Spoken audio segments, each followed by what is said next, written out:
Konnichiwa guys! So for today's ganap, ayan, kakain na naman tayo. So ayan, second time na namin dito Iyo. pumunta sa Pinoy restaurant na malapit sa amin.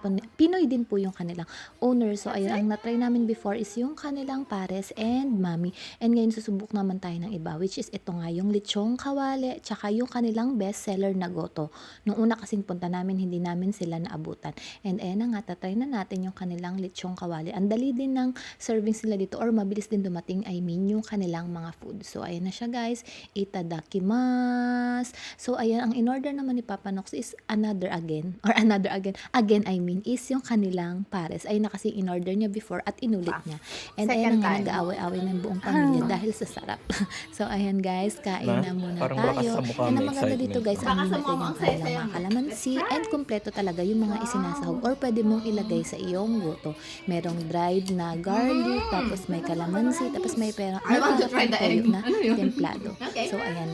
Trinay na rin ng mga bata. And again, itadakimasu guys. And ayan na nga din si Papa Nox. Itatry niya uli yung kanyang Food vlogger ka na pares. ba? Nilalagyan niya ng iba't iba din klaseng sauce. Meron din kasing available na hot sauce. Tapos hinahalo ni Papa Nox sa pares. And ayan na nga din. Meron din tayong dessert. Trinay din namin yung kanilang parang Milo dessert. And masarap din siya guys. Hindi ganun katamis. At the same time is swak na swak para sa mga bata dahil meron nga daw milk.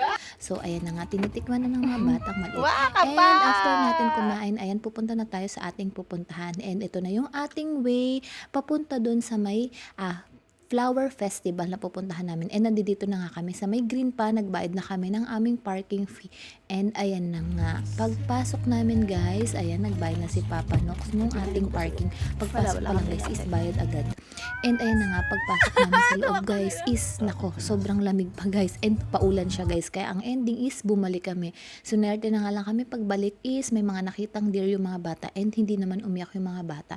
And ayan, kung makikita nyo, sakto din talaga na umuwi kami guys kasi ayan pa lang, yung time na pauwi kami, siguro mga 5 minutes lang yung interval sa papunta and pauwi, biglang nagkaroon ng fog Don't guys. know So what- abunay na what ng ano, drive. what flavor so is that? pagka naisipan ko na lang na magluto No, ng I want the merienda choco kasi one. nagtatabi tayo or No, I want the naglalagay chocolate. sa ng Let's pansit. Yung Ah, pansit lang, this guys, one is na vanilla pansit and this Pinas. one is And ayun na nga, caramel. This one is nag-team up chocolate. Kami, sila Okay, ni let's Ayumi and Papa Nox and kami naman ni Aki-kun. And ayan, ano kami, food Really? trip ni Is it Aki-kun yummy? Kasi favorite namin yung macarons. Okay. Every time na may makita kaming store, may makita kaming macarons, I mean, sa store na binibilhan namin is bumibili kami guys and tinatry namin para alam na namin kung saan yung may pinakamasarap na macarons. And syempre, hindi tayo papatalo. Ayan, ang flavor na kanain ko is yung kanilang pistachio. And ayan, second store naman kami kasi may hinahanap akong sahog sa pansit na hindi ko mabili. So ayun nga, in-explain ko nga kay Aki kung bakit kami ang magkasama dahil tulog ang kanyang Hey, Papa Mama Nox and and si Aki. Ayumi Chang-Chang. And kailangan syempre kung mahulog. So ayun, sinama ko siya. And sabi niya nga, team up nga daw kami. And ayun na nga guys, nakita ko na yung sahog ko sa pansit. Kompleto talaga yung pansit para sa akin pagka may atay ng manok. So ayun, kumuha na rin ako. And si Aki ko naabutan ko dito sa mga chocolates. Gusto daw niya kumuha ng chocolates or candies para sa kanila ni Ayumi Chang. And ayan yung kukunin niyo, yung malaking lollipop.